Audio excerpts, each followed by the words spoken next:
Salam Sugeng Rawuh di channel saya, channel Demang Suro. Channel yang menginspirasi kita semua agar selalu giat dan lebih semangat, khususnya dalam merawat burung anis merah. Nah, konten kali ini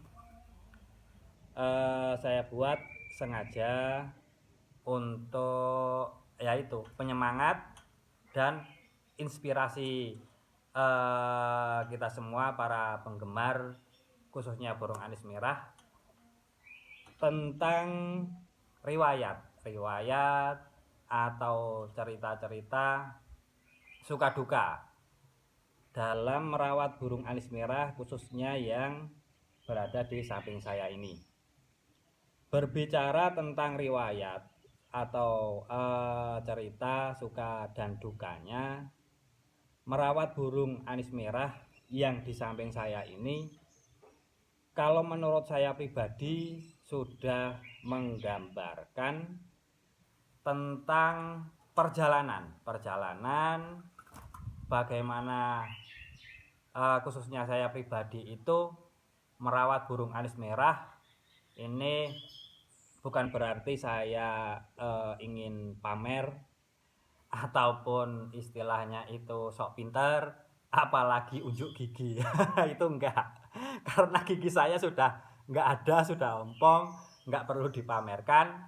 Maka ini hanya sebatas yaitu inspirasi dan penyemangat bagi kita semua khususnya dalam merawat anis merah. Berbicara tentang burung yang berada di sebelah saya ini, yaitu yang saya sampaikan tentunya sudah mewakili perjalanan saya dari dulu sampai sekarang merawat anis merah. Dan puji syukur merawat burung ini memberikan saya pengalaman yang sangat berharga dan memberikan saya pengalaman-pengalaman yang di sana mendidik saya atau mengarahkan saya kepada kesabaran dan ketelatenan khususnya dalam merawat anis merah. Tentunya di belakang semua ini perjalanan saya itu tidak serta-merta saya itu berjalan sendiri. Tentu semua atas dukungan dan motivasi juga, terutama doa pada sahabat-sahabat ataupun keluarga saya, ataupun istilah yang gampang untuk saya sebutkan itu yaitu pembimbing atau guru atau motivator tentang perjalanan saya merawat burung anis merah. Yang pertama saya ucapkan kepada mohon maaf yang sebesar-besarnya jika nama Anda saya sebut dalam konten kali ini, karena memang nama beliau itu sangat berperan besar. Perannya itu sangat besar bagi saya pribadi, khususnya dalam merawat burung anis merah. Beliau adalah bisa dikatakan guru saya atau motivator saya pribadi dari dulu sampai sekarang ini. Dan beliau pun juga sangat membantu dalam perjalanan saya merawat burung anis merah. Tanpa beliau pun mungkin pengalaman ataupun istilahnya ilmu dalam merawat anis merah itu saya tidak akan berkembang. Karena beliaulah Bapak Paul Intan yang mempunyai atau ownernya Royal Merapi. Beliaulah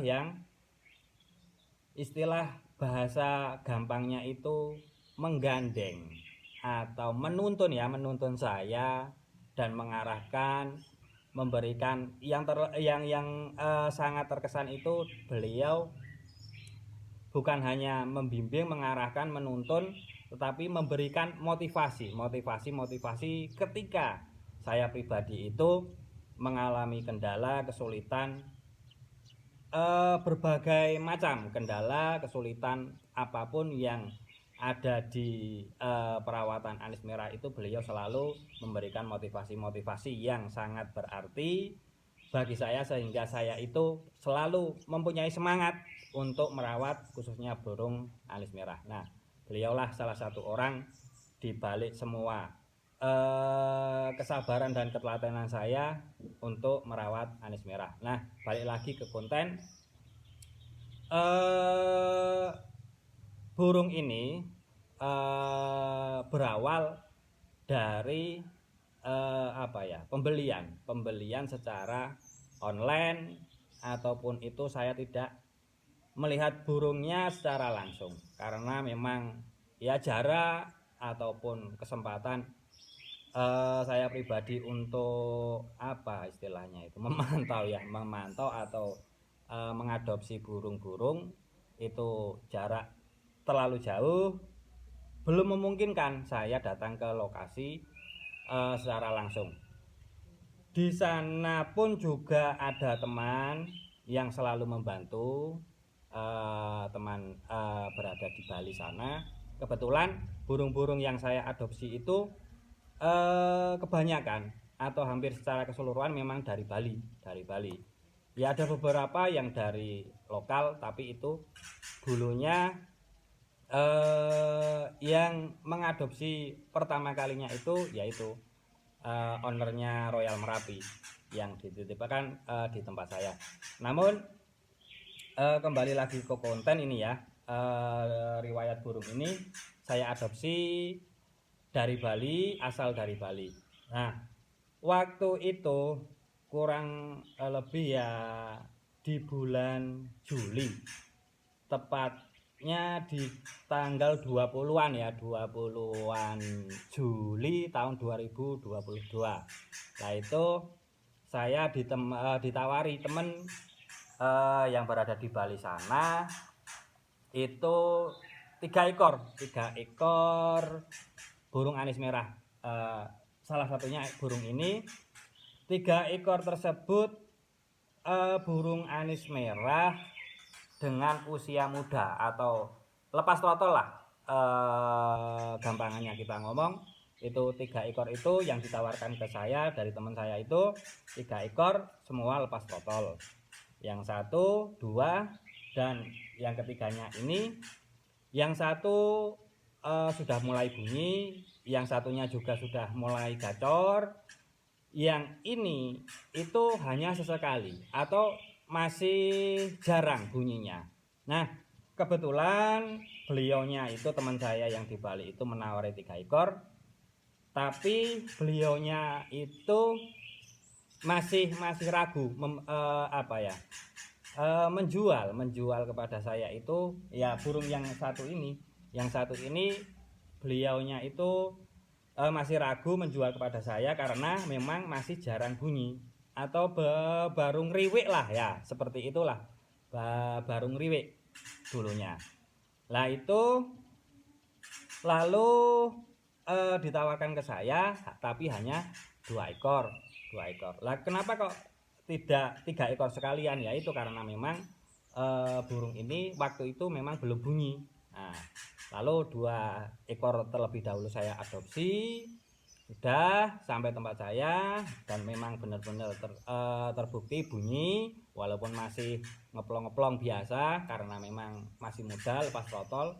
Nah, lalu yang burung ini masih di tempat teman saya di Bali itu. Lah seperti itu riwayatnya. Lalu burung ini tidak sengaja malah terjual ke teman saya, bukan teman lah, ke orang lain ya, karena waktu itu memang saya belum kenal dengan orang yang membeli burung ini. Dari teman saya itu yang tadinya punya 3 ekor, itu yang 2 ekor dijual ke tempat saya, yang 1 ekornya itu dijual ke orang lain malah. Nah, seperti itu. saya amati dari 2 ekor yang sudah sampai tempat saya itu. Saya merasa cocok dengan burung-burungnya. Apalagi yang ini. Nah, lalu saya tanyakan kembali. Itu di sana teman saya yang punya 3 ekor itu sudah bilang sudah dijual. Wah, ini padahal saya naksir dengan burung ini, atau ketiga burung itu semua saya naksir. Kenapa kok waktu itu tidak dijual ke tempat saya? Karena memang teman saya itu masih ragu, dia belum bunyi, lalu malah dijual ke orang lain. Lah itu di sanalah saya mempunyai apa ya, tetap masih mempunyai keinginan mau meminang burung ini. Lah saya coba konfirmasikan ke teman saya itu yang punya burung 3 ekor termasuk ini. Dia itu bilangnya, saya tanyakan dijual kemana, ke tempat siapa. Oh, ke sini om. Nah, lalu dia berikan kontak informasi WhatsApp. Lalu saya hubungi orang yang membeli ini dari teman saya itu yang punya 3 ekor.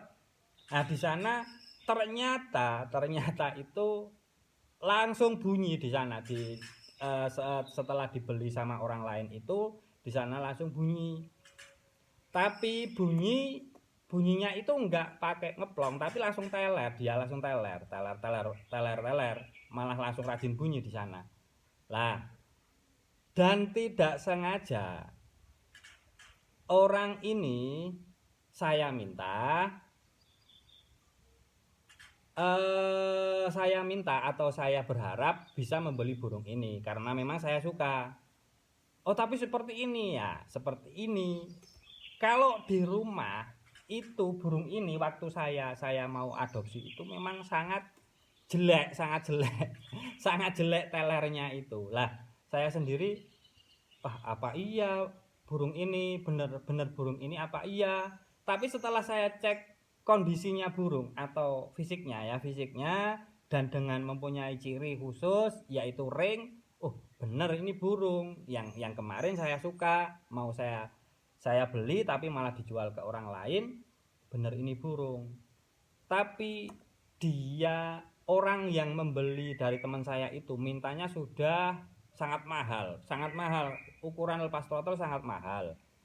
Kalau ukuran itu, ini kan saya jadi apa ya, jadi bimbangnya saya yang dulunya harga lepas throttle itu hanya standar lepas throttle ya mungkin 2000-an lah, 2000-an. Lalu di tempat orang ini sudah minta tinggi karena memang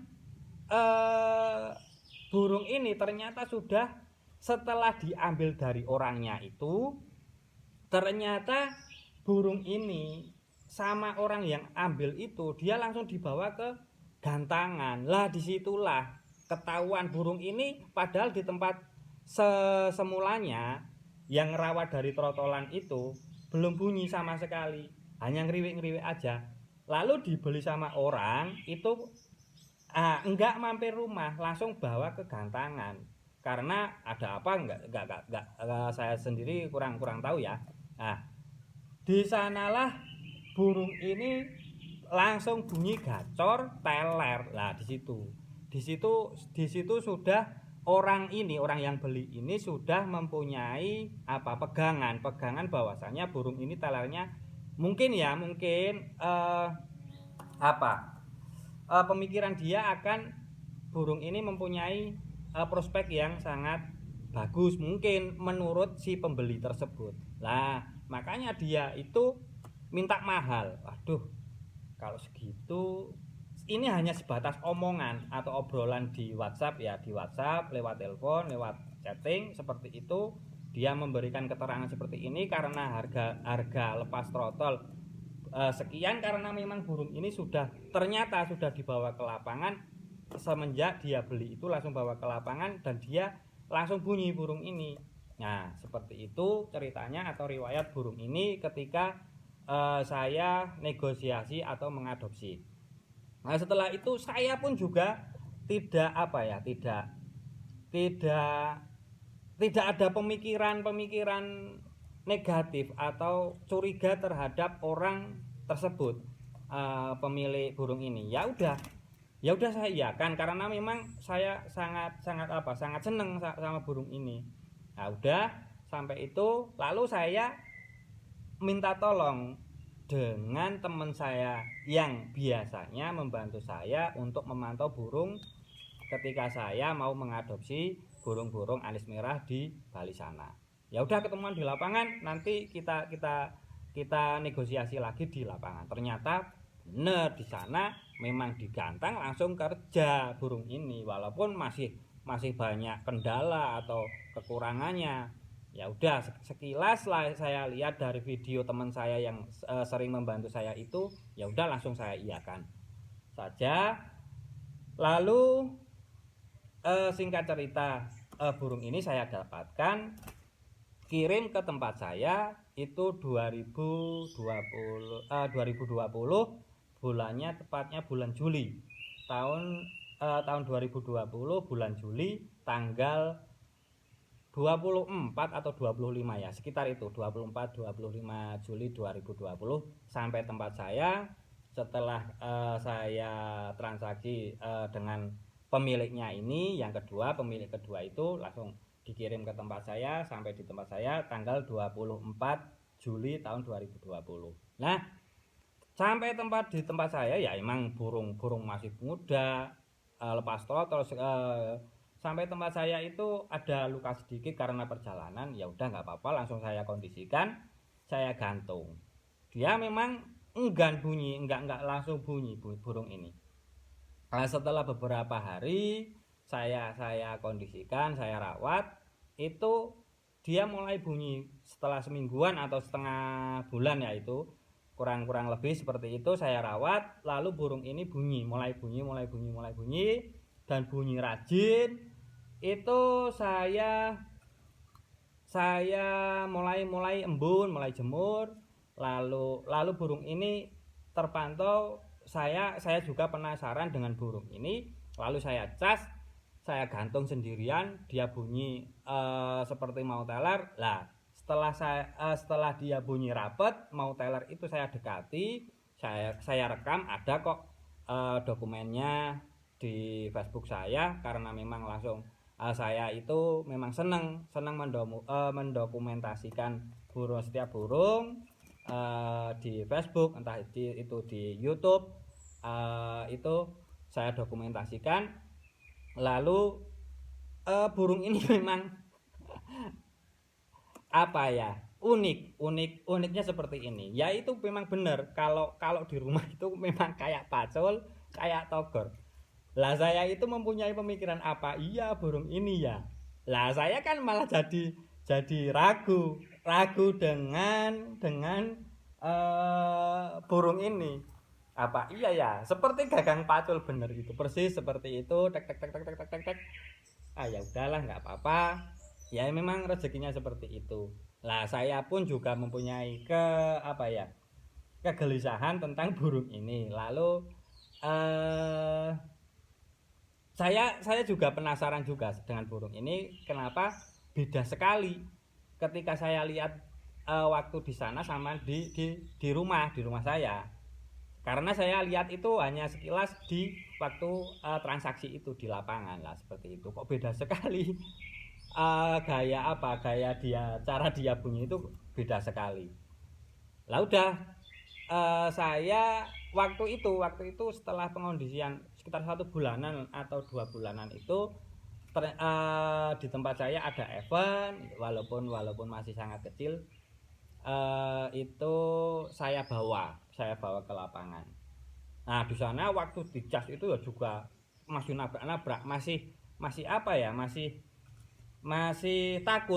takut dengan keramaian, belum terbiasa dengan suasana lapangan, atau cas di track di lapangan itu dia masih belum terbiasa, seperti itu. Tapi saya diamkan karena dia itu walaupun gelabrakan tapi dia kenceng. Burung ini punya mental bagus memang. Walaupun gelabrakan, dia takut dengan keramaian itu, tapi dia kenceng. Sesekali malah dia bunyi. Ya udahlah, nanti coba kita lihat setelah kita gantung. Setelah kita gantung, wah dia loncat sana sini karena memang belum terbiasa dengan kondisi lapangan yang rame. Dia loncat, nabrak sana sini.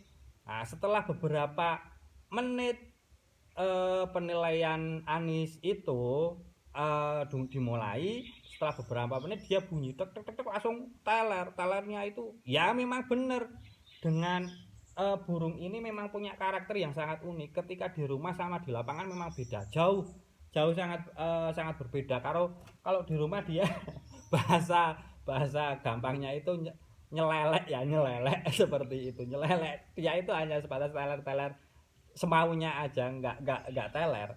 Nah seperti itu.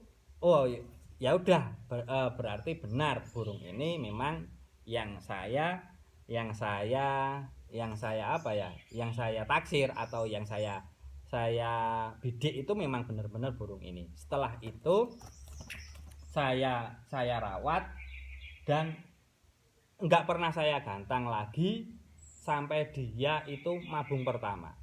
Nah, karena keraguan saya sudah terjawab di gantangan atau waktu saya nyoba pertama kali nyoba burung ini di gantangan udah seperti itu. Lalu burung ini saya rawat beberapa bulan, kemudian dia mabung total, mabung rontok. Setelah mabung, dia saya kondisikan lagi. Di sana saya berpikir ulang akan men-set atau nyeting burung ini secara naluri saya atau pedoman saya atau patokan saya merawat burung anis merah. Saya kondisikan sesuai dengan biasa saya mengondisikan anis merah, seperti itu saya setting. Nah, awal gantang setelah mabung itu berarti dia mutasi ke bulu dewasa dari lepas trotol, mabung pertama atau mutasi ke bulu dewasa. Itu mulai saya perhatikan burung ini, mulai saya perhatikan. Rawatan pun juga sudah saya terapkan seperti saya menerapkan rawatan kepada burung-burung alis merah yang lainnya. Mohon maaf kalau durasi videonya terlalu panjang, memang sengaja ini apa ya, sebatas cerita atau riwayat burung ini. Memang sengaja tidak saya skip, tidak saya edit karena memang saya senangnya seperti ini, bukan karena mau cari durasi itu enggak, tapi memang saya bertujuan supaya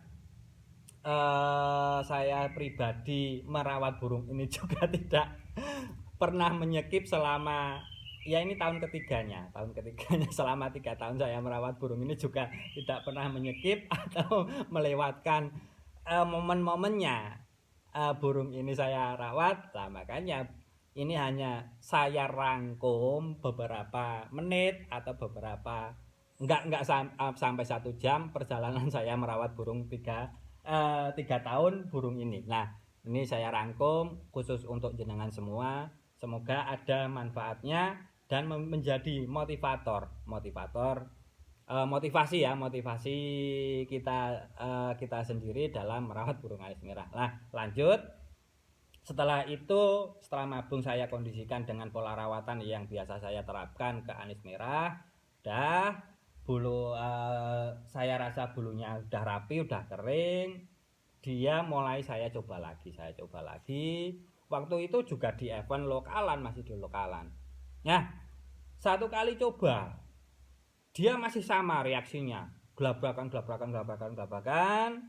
lalu hanya kerja bunyi telat, seperti itu.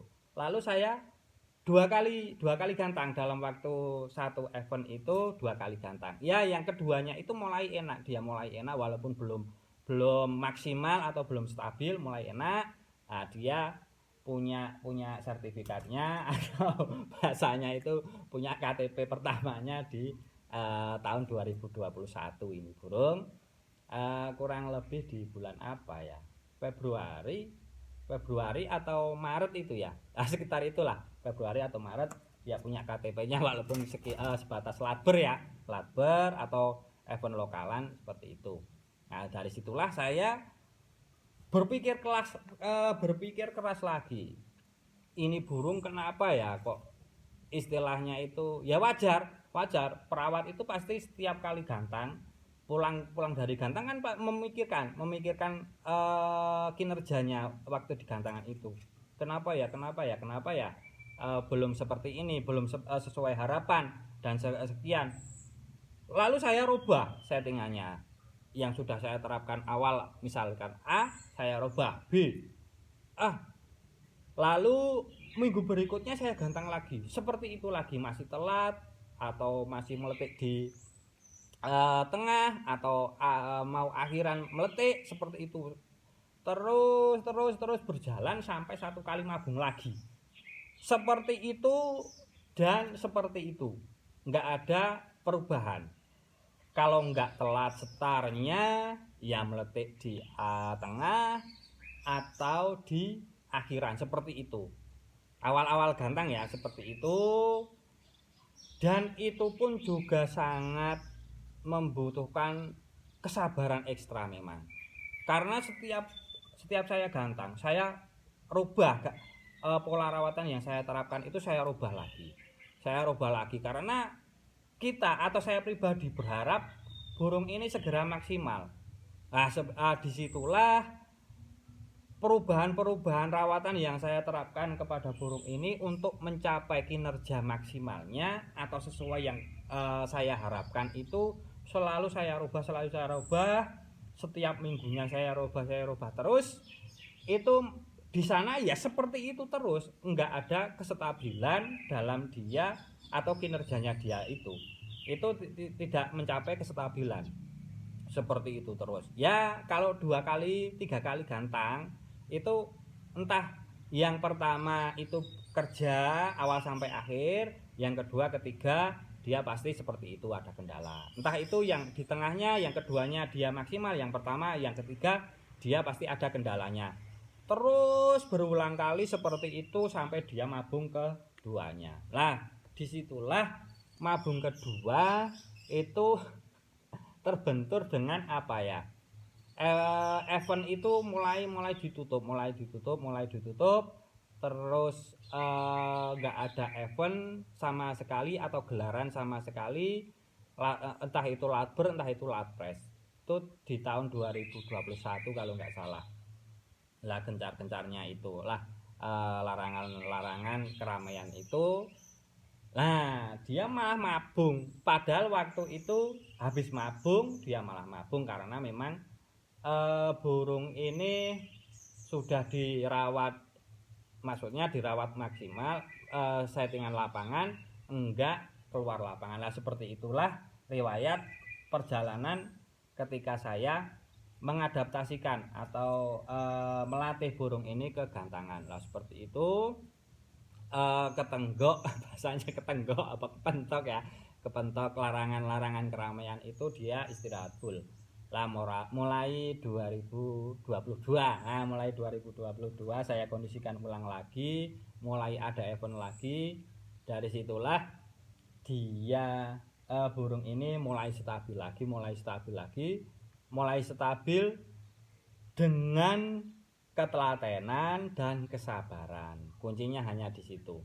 Ketelatenan dan kesabaran kita menerapkan pola perawatan. Lah seperti itu. Yang dulunya awal-awal saya selalu rubah, maka dia tidak mendapatkan kestabilan. Mulai di 2022 itu sudah saya patenkan rawatannya itu dari harian sampai saat ini sudah saya patenkan dan dia mulai stabil. Nah, kestabilan kinerja burung khususnya anis merah di gantangan itu memang sangat sulit. Kita mencari stabilnya burung itu memang sangat sulit, sangat susah. Tidak semudah membalikkan telapak tangan ataupun biasa dikatakan itu instan ya, mie instan itu tidak ada.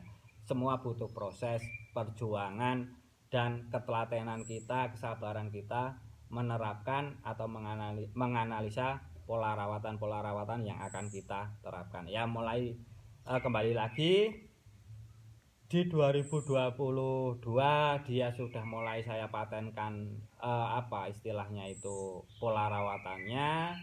Lalu dia pun saya pikir, saya menganalisa umur pun juga sudah mulai mapan, 2 tahun ya, 2 tahun atau 2,5 tahun itu dia mulai mapan, lalu dia mulai menunjukkan bakat aslinya atau karakter aslinya dia itu seperti ini. Nanti akan saya uraikan beserta rawatannya yang saya terapkan atau pola rawatan paten yang saya terapkan ke burung yang satu ini.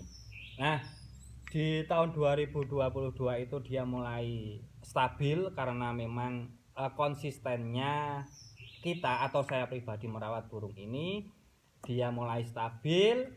Yang saya terapkan pola rawatannya itu sampai saat ini yaitu dia, kalau saya pribadi merawat anis merah atau nyeting anis merah itu mulai dari hari Senin. Misalnya hari Minggu kita gantang, berarti kita awali dari hari Seninnya. Nah, dari hari Seninnya dia itu full krodong, istirahat penuh dari pagi sampai malam itu saya istirahatkan penuh. Dia tidak saya ablak atau buka krodongnya. Dia hanya sebatas di dalam sangkar dan di tempat gantungannya biasa saya gantung di dalam ruangan atau di dalam rumah seperti itu. Nah, malam Senin malamnya itu saya mandikan dia. Saya mandikan dia di Senin malam.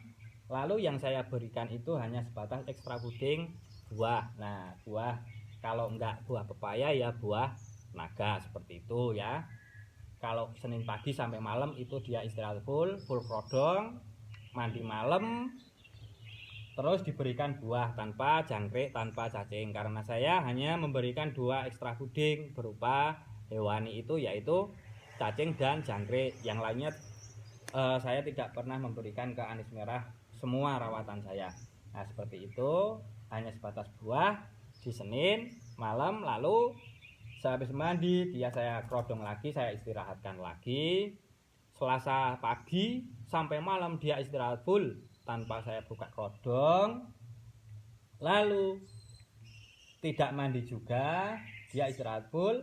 Lalu di aktivitas mulai saya berikan di hari Rabu paginya.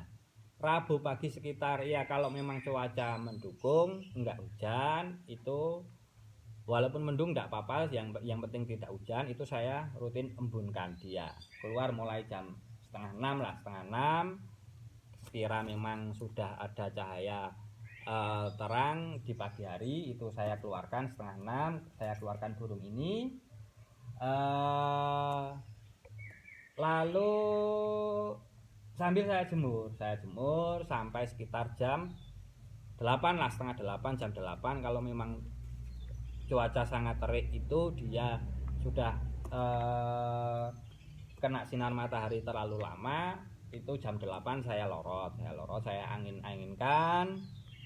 Lalu saya di hari Selasanya itu memang dia full krodong tanpa perawatan ya, istilahnya itu tidak diberikan jangkrik ataupun EF yang lainnya, itu tidak ada rawatan di hari Selasa pagi sampai malam. Nah, paginya Rabu seperti itu diimbunkan 5:30 keluar sampai jam 8. Nah, seperti itu, tanpa hariannya itu dia tidak pakai extra fooding atau EF ya, seperti itu. Saya tidak memberikan dia hariannya burung ini. Lalu setelah saya embunkan, saya lanjut jemur, angin-anginkan sebentar, 5-10 menit cukup supaya menetralkan suhu badannya di tempat yang teduh. Sambil diangin-anginkan cukup, lalu krodong lagi sampai malam hari. Di hari Rabunya pun hariannya saya tidak memberikan ekstra puding hariannya ya, seperti itu. Lalu Rabu malam krodong sampai Rabu malam itu saya mandikan dia. Buah yang saya berikan di hari Senin malam itu saya lepas di hari Rabu malamnya. Ketika dia mandi, makan tidak dimakan, saya lepas seperti itu. Saya lepas, lalu saya gantikan pemberian ekstra puding, dia hanya sebatas cacing, jangkrik ya, jangkrik, tidak saya berikan cacing. Dia hanya ya memang mapannya dia, menurut saya mapannya dia hanya berikan cacing, jangkrik seperti itu. Jangkrik 1 ekor itu sehabis mandi hari Rabu malam. Lalu buah itu sudah kita lepas seperti itu ya, sembari angin-angin sebentar, makan jangkriknya cukup, lalu kita kerodong lagi sampai hari Kamis paginya. Kamis pagi itu mulai saya embunkan lagi. Nah, Rabu, Kamis, Jumat itu dia rutin embun. Nah, sebatas itu mulai dari Rabu, Kamis, Jumat rutin embun, mulai keluar setengah 6 sampai jam 8 cukup, dan hariannya tidak kena ekstra puding atau tidak saya berikan ekstra puding seperti itu ya. Terus Kamisnya seperti itu kita ulangi lagi sampai malam, siang sehabis dia jemur, dia lalu kerodong lagi sampai malamnya lagi. Kamisnya itu tidak mandi. Lalu Jumat pagi kita embunkan lagi, lanjut jemur, angin-angin, kerodong lagi, lalu kita istirahatkan lagi sampai malamnya, dia juga tidak mandi. Nah, Sabtu pagi dia itu tidak saya embunkan, tapi saya istirahatkan dengan tujuan apa? Di Sabtu pagi sampai Sabtu malam itu istirahat full. Kenapa? Karena menurut saya pribadi, karena biasa saya gantang burung ini di hari Minggu, maka di hari Sabtunya itu dia recovery tenaga ya, atau pemulihan tenaga atau penyimpanan tenaga. Hanya sebatas full kerodong, istirahat full di hari Sabtunya tanpa rawatan dan tanpa ekstra puding. Nah, seperti itu supaya lebih fit, lebih bugar lagi, lebih berstamina dan bertenaga ketika kita gantangkan di hari Minggunya.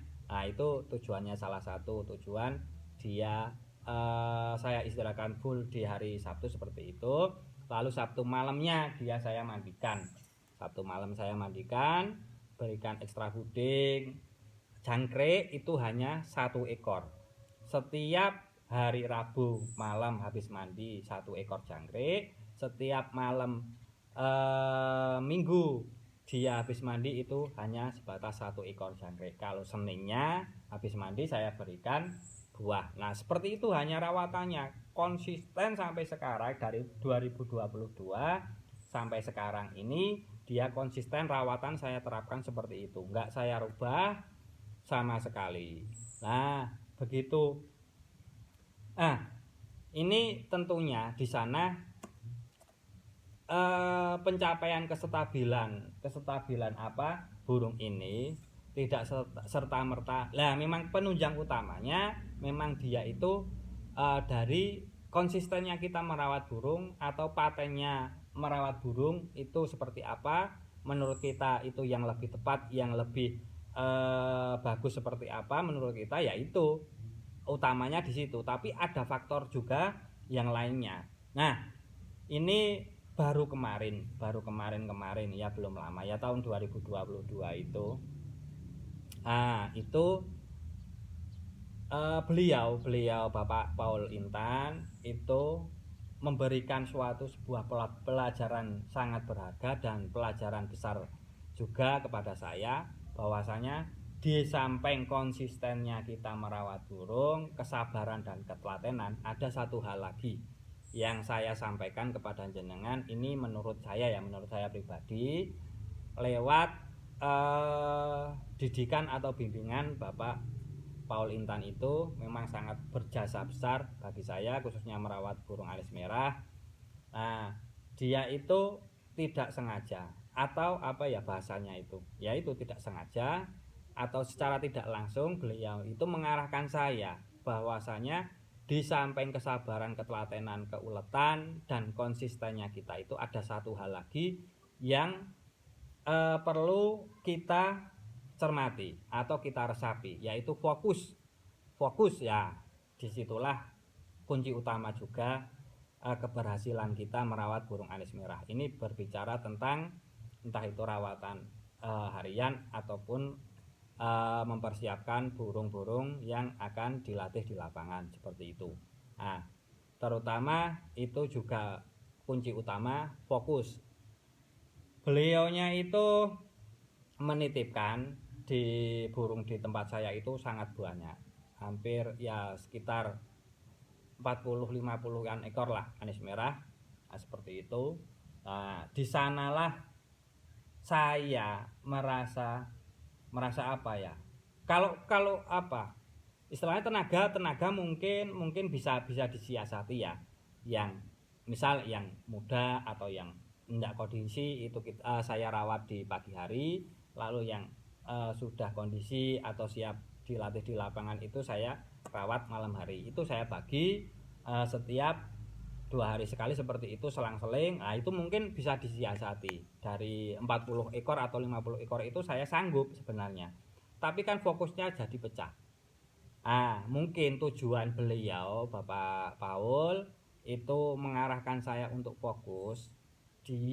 Beliaunya itu menarik semua burung-burung yang apa istilahnya itu, yang sudah dewasa ditarik semua, tapi saya hanya diberikan 3 pilihan, atau saya pribadi diminta memilih 3 ekor dari sekitar ya waktu itu 20-an ekor ada yang dewasa itu 20 ekoran itu suruh milih. Saya itu diminta milih 3 ekor dari sekian banyaknya burung yang ada. Nah, di sanalah secara tidak langsung beliau itu mengarahkan saya untuk fokus kepada beberapa burung saja. Jangan semua dipikirkan atau istilahnya itu disetting untuk lapangan semua. Bahasanya itu ambiar. Lah memang benar. Coba sampean atau saya pribadi itu mikir 10 burung lah, jangan terlalu banyak, 10 burung. Itu kan pikiran atau istilahnya badan satu, pikiran satu, kepala satu memikirkan 10 burung. Nah, itu kan fokusnya jadi 10 kan. Nah, seperti itu. Nah, beliau Bapak Paul itu mengarahkan hanya sebatas 3 ekor saja, atau diperkecil atau dipersempit. Pemikiran saya juga sebenarnya itu dibuka lebar, tapi dipersempit dengan pola rawatannya. Nah, seperti itu arahan Bapak Paul. Beliaunya itu secara tidak langsung mengarahkan saya untuk fokus lah. Salah satu kunci di situ juga terutama di apa ya, dalam kita melatih burung-burung lapangan itu fokus. Saya pribadi hanya difokuskan 3 ekor lah. Disitulah entah kemampuan jenengan berapa ekor itu tergantung dari pemikiran atau fokusnya jenengan itu berapa ekor, mampunya berapa ekor.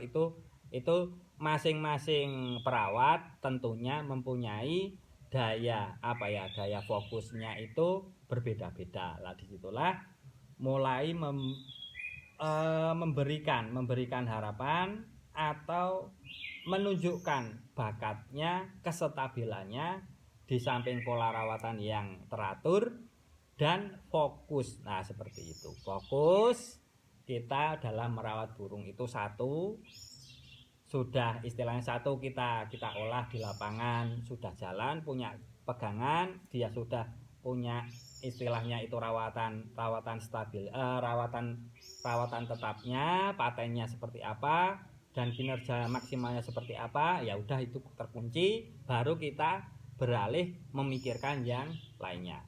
Contohnya seperti ini, itu hanya saya diberikan 3 ekor ya, 3 ekor, dan itu hanya sebatas 2 ekor saja yang saya garap, itu hanya 2 ekor.